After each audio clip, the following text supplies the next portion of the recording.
Hello, Colombia. Greetings from Beirut. I want to express my gratitude for being able to participate in this conference on the Israeli military court system, and I thank the organizers and the Center for Palestine Studies. I'm going to be presenting, I'm assuming first, so I'm going to provide a bit of history and context of the military court system, and then Hedy, my fellow panelist, will talk about the system more recently, and Yael will talk about it in the contemporary context. So one of the things I would perhaps begin with about the Israeli military court system is its absolute centrality for understanding the Israeli-Palestinian conflict. Perhaps slightly less so since the Second Intifada, and I'll conclude with that.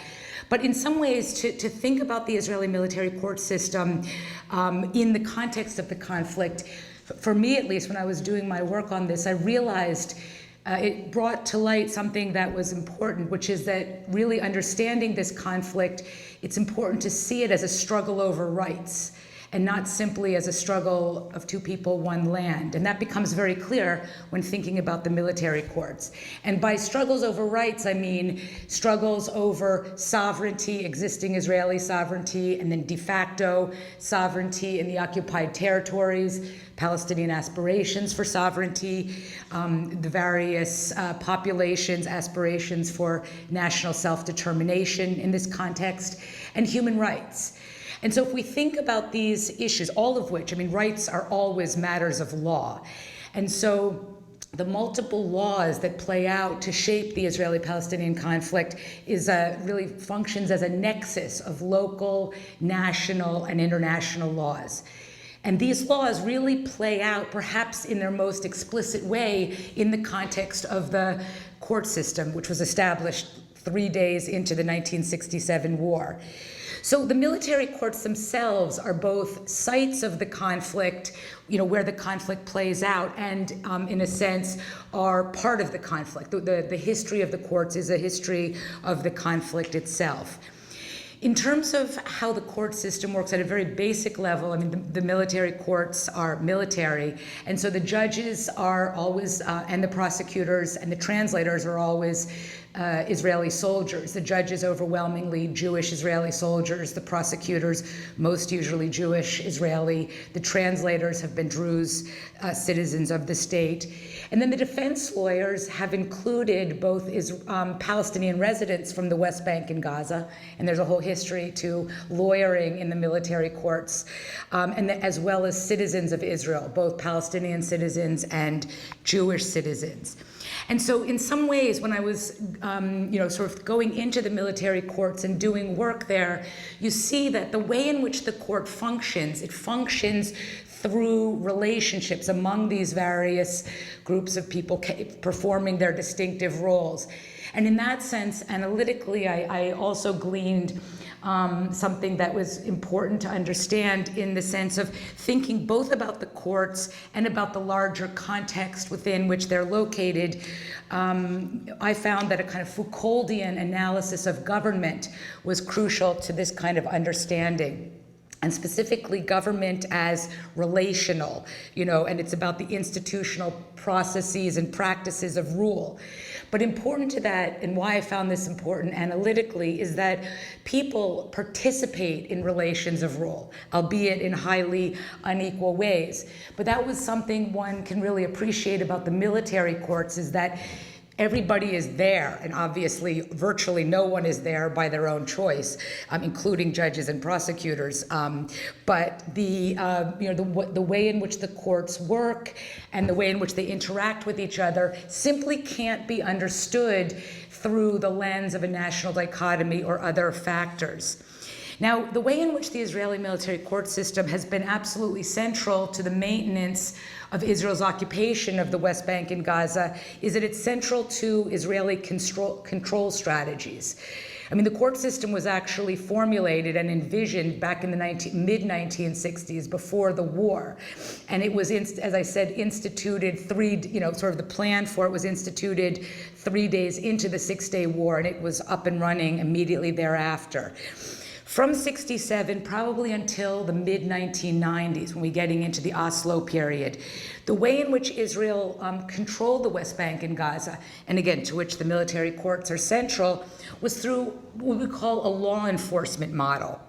Essentially meaning the preference for, to some extent, non-lethal use of force and rule-based, law-based, measures of control, including permits, curfews, and so on. But there was the power that the Israeli military had as the de facto sovereign in the West Bank and Gaza included the power to make laws, to alter laws, and so on. And so the law enforcement model may have been and was deeply, unjust, et cetera, but one can think about it as nevertheless, quintessentially legal. And so the laws applicable in the West Bank and Gaza that get enforced through or manage the Israeli military court system include the British emergency regulations dating back to the Mandate period. Just something to say about that particular body of laws. Those laws were promulgated before World War II, and many aspects of them become illegal in the post-World War II era with transformations in international law. The Israeli government, however, preserved these laws, but kept them, referred to them as the British emergency laws in order to, put the onus on Britain for having promulgated them in the first place. But the much more significant body of laws are those military orders that were promulgated, 1,000 for the West Bank and probably several thousand for Gaza. And these military orders that basically describe what is and isn't legal, what is and isn't permissible, included prohibitions or illegalities that would be obvious, use of force, sabotage, and so on, but also outlawed virtually anything having to do with expressions of Palestinian nationalism, including things such as wearing Palestinian national colors or displaying a Palestinian flag. And the third body of law that's applicable is international humanitarian law, the laws of war. And Israel took a very shall we say, original position on the putative inapplicability of the Fourth Geneva Convention. Now, the law enforcement model, in addition to lawmaking, basically functions through various practices and processes. The main ones, of course, are arrest, interrogation, prosecution, and imprisonment. And so just to illuminate those phenomena, which are both the way in which the military court system works, and again, to reiterate that the working of the military court system was perhaps the most organized manner or institutionalized manner in which Israel maintained control of those Palestinians. In terms of arrest, any soldier had the power to arrest any Palestinian for any reason. In a sense, there was nothing that would approximate the kind of, necessary, suspicion that would operate under a not so problematic legal system. Once someone was arrested, they would immediately be taken to interrogation center. Typically, people who were arrested were then oftentimes sorted. Those people who were deemed to be perhaps having, violated, basic or small level crimes by Israeli standards would then be turned over to Israeli military interrogators. And those who were suspected of being perhaps knowledgeable about or involved in more important, as from an Israeli counterterrorism perspective, important activities would be turned over to the General Security Service or the Shin Bet. But once people were in interrogation, they could be held incommunicado for protracted periods of time. And I'll come back to that in a moment. But the main purposes for interrogation was twofold. One, to elicit intelligence about, sort of what was going on in Palestinian communities throughout Gaza and the West Bank. And indeed, in this sense, we can see the significance of the Israeli military court system as a means of intelligence gathering, because of the fact that, a military occupation does not lend itself to the kind of governing knowledge that a regular state that represents its population would have. The other main purpose is, of course, eliciting confessions. And when there are confessions, when people have confessed, those confessions are then used as the basis for the prosecution of themselves. The prosecutors would then prepare charge sheets, and anyone else who may have been named in the confession would also then be arrested and going through the same routine. And in the military courts themselves, the very significance of confessions, coming out of the arrest, interrogation, detention process, the significance of confessions is that in the military court system, they have a very heavy evidentiary weight.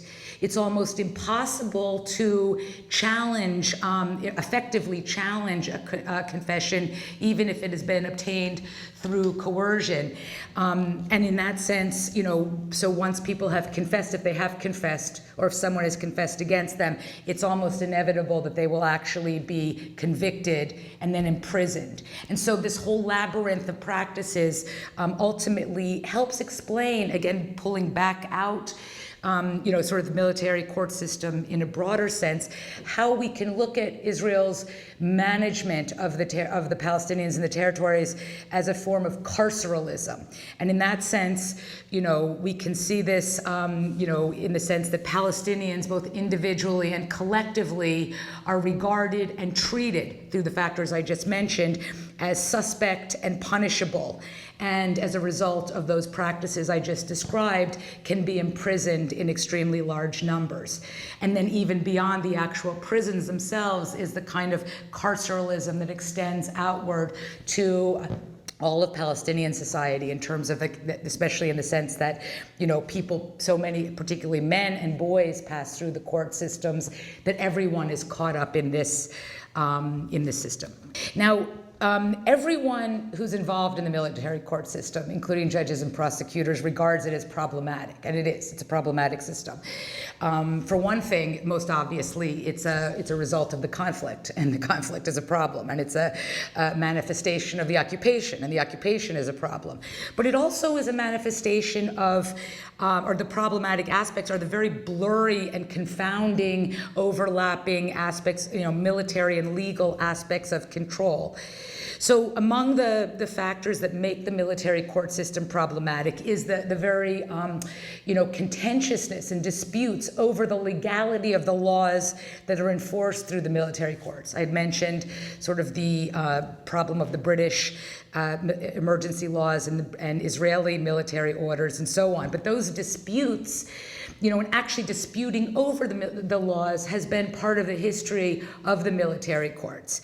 Another incredibly problematic aspect is the use of soldiers in a policing capacity. I mean, in the sense of soldiers being expected to provide or gather evidence, which of course they don't do, or can't do in a sense. And part of that was why the importance of confessions is so great, because soldiers simply cannot or will not be able to function the way police do in a society that is not in conflict.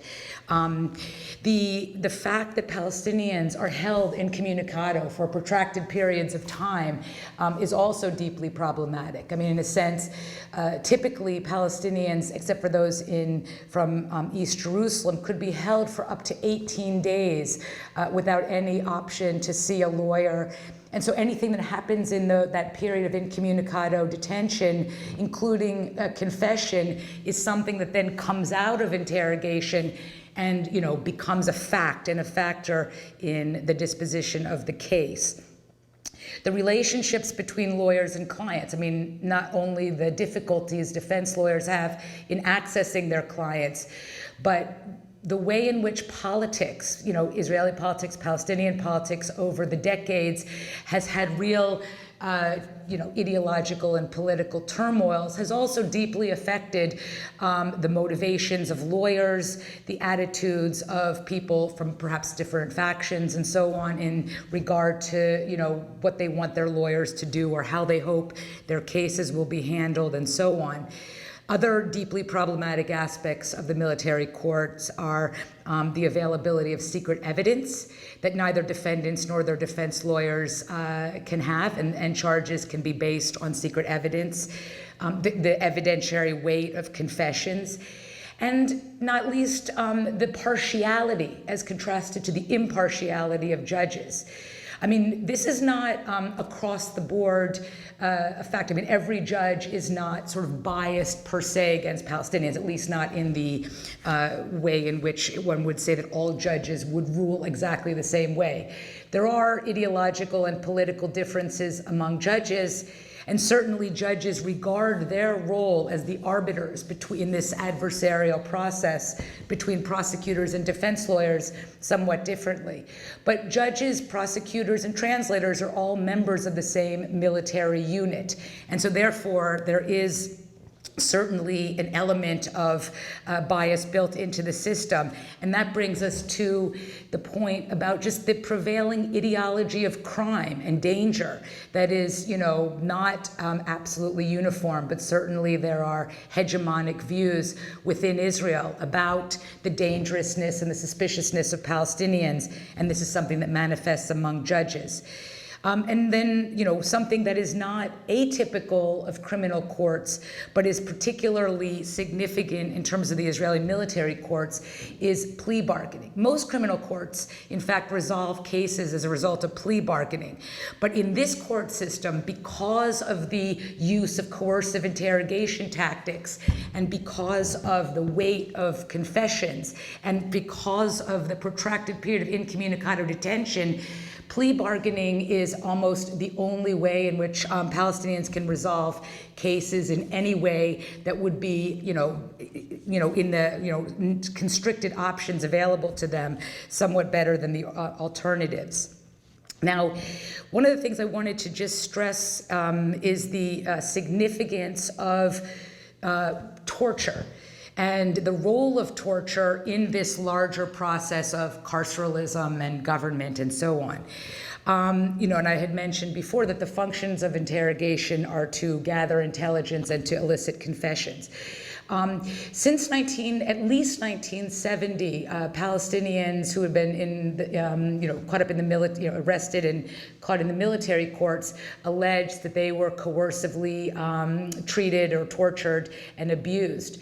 And from 1971 until the late 70s, or at least till the late 80s, those kinds of allegations were staunchly denied by Israeli officials and those who would speak in the name of the Israeli state, simply as lies of enemies of the state. And so what you had was, and this is one of the things about interrogation and torture, is that in some sense, especially back in the 70s, before the development of human rights, the only people who really know what's going on in interrogation are detainees and their interrogators. And so in that sense, due to perhaps the larger way in which Palestinian, resistance to occupation and the Israeli-Palestinian conflict was treated on an international level, unlike the way, for example, Amnesty International treated allegations of torture coming out of South Africa during apartheid, there was much more skepticism towards Palestinian allegations of Israeli torture. However, in 1987, for reasons totally unconnected to the interrogation and torture of Palestinians, Israel established a commission of inquiry to look into the activities of the General Security Services. And this commission was called the Landau Commission because its head was the retired Assistant Chief High Court Justice Moshe Landau. And what the Landau Commission found was contrary to all of the denials. The General Security Services had in fact been using coercive interrogations on tactics on Palestinians and interrogation since at least 1970. and that the GSS agents had lied to military judges when those confessions were, in the rare occasions that they were, challenged through what was called a zuta. But the Landau Commission, which basically adopted the General Security Service's own perspective and paradigm on Palestinians, namely that they are collectively suspicious, either actively engaged in or passively sympathetic to terrorism. The Landau Commission argued in some, legal rationales for the legitimacy of what it referred to as moderate physical pressure as a necessary means of combating hostile terrorist activity. And the Israeli government endorsed the recommendations of the Landau Commission, and essentially in 1987, in November of 1987, and thus Israel became the first state in the world to publicly legalize torture. And this happened right at the start of the first Intifada. And so what you get is now, in a sense, a legal veneer over coercive and abusive interrogation practices at a time when arrest, interrogation, prosecution, and imprisonment spiked massively. And indeed, during the first Intifada, Israel had the highest per capita imprisonment rate in the world. Well, the fact that Israel had legalized torture, elicited a response, and again, this comes out of the military courts, by Palestinian and Israeli, primarily lawyers, but human rights organizations. And I might just mention that the first human rights organization established in Israel or the occupied territories was established in the West Bank by military court lawyers in 1979. And it was, in a sense, their work on the conflict and their experiences with the law that inspired them to look to international law as a way to judge what was happening on the ground and to reframe, and forge a legal critique or a counter-hegemonic critique against Israel's arguments that everything it did were legal. And so by the 1980s, and with the start of the Second Intifada, there were by then a number of human rights organizations, and they waged a concerted campaign challenging not only the actual practices of torturous interrogation methods on detainees, but also the whole policy legalizing moderate physical pressure.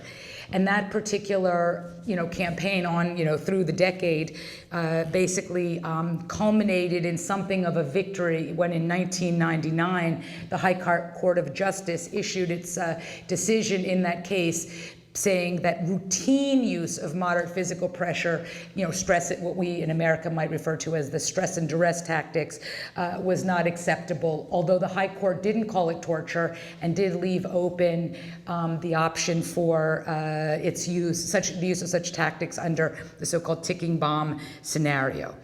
The last point where I'll conclude is that, what we see happening, and this was, characterized Israel's occupation of the West Bank and Gaza from 1967 into the mid-1990s.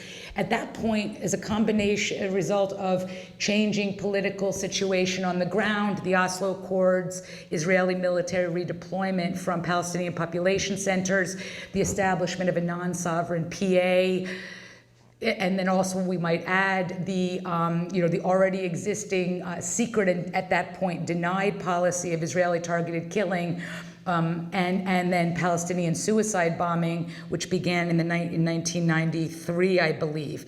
We start seeing Israel beginning to lay the ground for what we would term a war model.